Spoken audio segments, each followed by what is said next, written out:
नया बोलने से क्या है? નવા બોલવાથી શું છે? आप लोग बोलो। यीशु मसीह। पुराना बोलने से यीशु मसीह इधर वास करता है, इसलिए नया यरूशलेम कहता है। પ્રભુ ઈસુ અહીં વાસો કરે છે એટલે નવું યરુશલેમ કહેવામાં આવ્યું છે. नया यरूशलेम हम रहना है तो हमको भी क्या चाहिए? पूरा नया बन जाना है। નવા યરુશલેમમાં આપણે રહેવા માંગીએ છીએ તો આપણે પણ પૂરેપૂરા નવા થઈ જવું. जो यीशु मसीह में है वो नया सृष्टि बन जाती है। જે પ્રભુ ઈસુમાં છે તે નવી ઉત્પત્તિ બની જાય છે अब हम नया जन्म पाना है।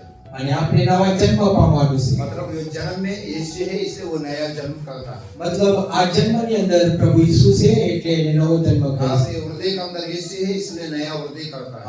એ હૃદયની અંદર પ્રભુ ઈસુ છે એટલે એને નવું હૃદય और કહે છે. मन के अंदर यीशु है, इसलिए नया मन करता है। જે મનની અંદર ઈસુ છે એને નવું મન કહે છે. जो व्यक्ति के अंदर यीशु है वो नया व्यक्ति करता જે है। માણસની અંદર ઈસુ છે એને નવો વ્યક્તિ કહે છે. जे स्वभाव के अंदर यीशु है वो नया स्वभाव करता है। જે સ્વભાવની અંદર ઈસુ છે એને નવો સ્વભાવ કહેવામાં अगर આવે છે. यीशु नहीं तो पुराना है, यीशु है तो नया है।